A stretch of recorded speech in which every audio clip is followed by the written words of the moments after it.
Hey gang, Todd Duncan coming at you with sales therapy for the week. Happy Monday. Hope you are doing great.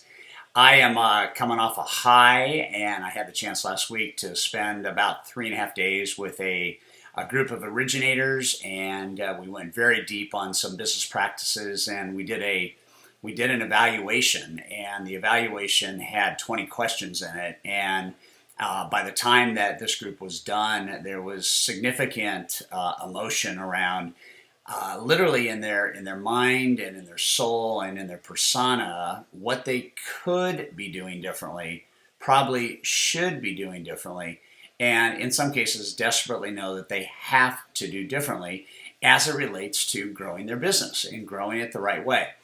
And so with that backdrop, I got to thinking about some of the studying I've done recently on high performance, and I've been looking at, one of the character traits of being a top producer is the ability to control that which you can control and not worry about that which you cannot.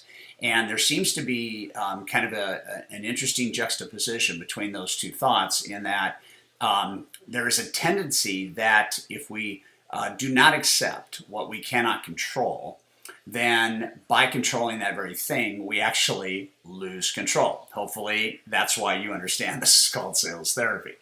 And so it's not about throwing caution to the wind, and it's not about simply letting the cards be dealt in the way they're going to be dealt. There are a lot of things that we can control. We can control the experience a buyer has with us. We can control the element and the value of a consultation. We can control how much we allow a business partner, like a real estate agent, to do or not do to our life and to our personal space. We can control a lot of those things. There seems to be a fear in some cases about what control would do, and there is a projection that if I control, then I may lose. Well, you're already losing if you're working with somebody who's out of control, who's putting their out of control on you.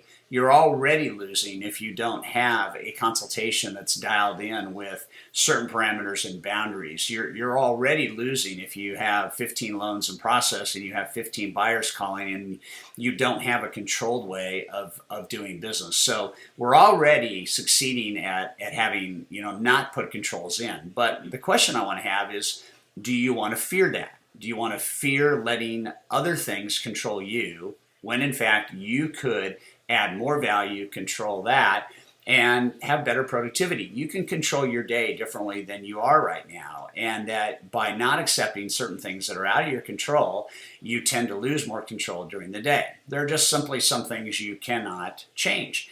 And the idea of having the courage to change the things you can, and the wisdom to know the difference between that you can and that you can't, the good old serenity prayer. That's what we have to embrace here. And so what I'd like you to do is that, in the spirit of control, what is it that you can control better right now than you are? And what is it and where is it that it's causing you too much stress and too much fear and inconsistency to try to control something? It can be a human being, it can be a friend, it can be a process, it can be a host of things. And so I want you to be thinking about control or be controlled. I want you to be thinking about accepting that there are certain things out of your control, and if it's out of your control, you don't have to accept getting it. If somebody else's behavior is out of your control, you don't have to accept continuing to be the recipient of that behavior. You can end that relationship, or you could try to modify it and give it time. But you can do certain things. And so I want you to focus for the week on controlling what you can control, putting boundaries in your business so you have a little bit more balance in your life, and then starting to think about historically for the last week, last month, last year, maybe routinely, what you tend to worry about and what you tend to not accept that is out of your control. And if you do that, I think you're going to have a uber productive week. Okay? So have a good one with this one. It is sales therapy. Control or be controlled, and be wise about those decisions. Okay? Take care.